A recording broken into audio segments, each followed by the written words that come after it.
Hello viewers, welcome to Ramu சமையல். இன்றைக்கி நம்ம சமையலில் பார்க்க போகிறது ஒரு ஹெல்த்தி அண்ட் டேஸ்டியான பனானா ஸ்மூத்தி.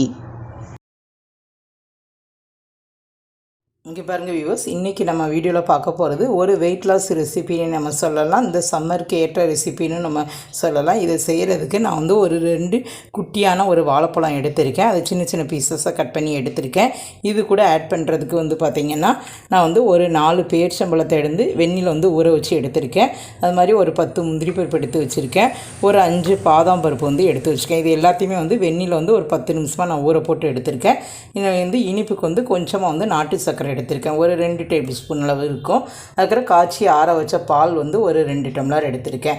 இப்போ இதை வச்சு தான் நம்ம வந்து இந்த பனானா ஸ்மூத்தி ரெடி பண்ண போகிறோம். வாங்க பார்க்கலாம். பாருங்கள் வியூஸ், இப்போ நான் வந்து ஒரு மிக்ஸி ஜார் எடுத்திருக்கேன். இப்போ இதில் வந்து ஃபஸ்ட்டு பார்த்திங்கன்னா இந்த ஊற வச்சதோடைய அந்த தண்ணியோடைய இது எல்லாத்தையும் நம்ம வந்து ஆட் பண்ணிடலாம்.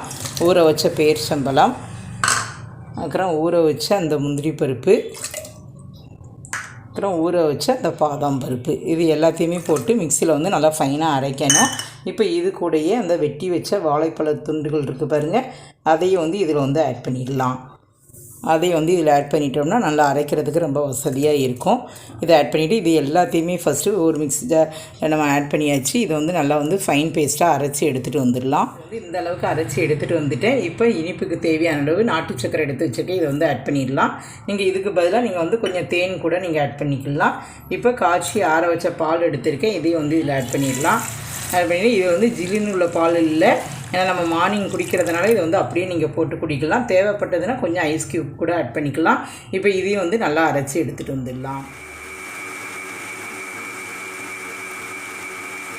பாருங்க வியூவர்ஸ், இதை வந்து நல்லா அரைச்சி எடுத்துகிட்டு வந்துட்டேன். இப்போ இதை வந்து ஒரு கிளாஸுக்கு நம்ம வந்து ட்ரான்ஸ்ஃபர் பண்ணிடலாம். இது வந்து வெயிட் லாஸ் ரெசிபின்னு ஏன்னு சொன்னேன்னா, மார்னிங் டிஃபனுக்கு பதிலாக இந்த மாதிரி ஒரு பனானா ஸ்மூத்தி நீங்கள் எடுத்தீங்கன்னா ரொம்ப ஒரு ஹெல்த்தியானதாக இருக்கும். வெயிட் லாஸ் பண்ணணும்னு நினைக்கிறவங்க இந்த மாதிரி நீங்கள் ட்ரை பண்ணி பார்க்கலாம். இங்கே பாருங்கள், கொஞ்சமாக வந்து பனானா பீசஸ் எடுத்து இது மேலே வந்து ஆட் பண்ணிக்கலாம். இது வந்து இன்னும் கொஞ்சம் குடிக்கிறதுக்கு ரொம்ப ரொம்ப டேஸ்ட்டாக இருக்கும். இங்கே பாருங்கள், நம்மளுடைய ஹெல்த்தி அண்ட் டேஸ்டியான பனானா ஸ்மூத்தி ரெடி.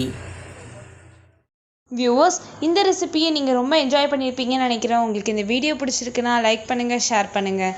மறக்காமல் ராமு சமையலுக்கு சப்ஸ்கிரைப் பண்ணிவிட்டு பக்கத்தில் இருக்க பெல் ஐக்கானை கிளிக் பண்ணிடுங்க. Okay viewers, thank you.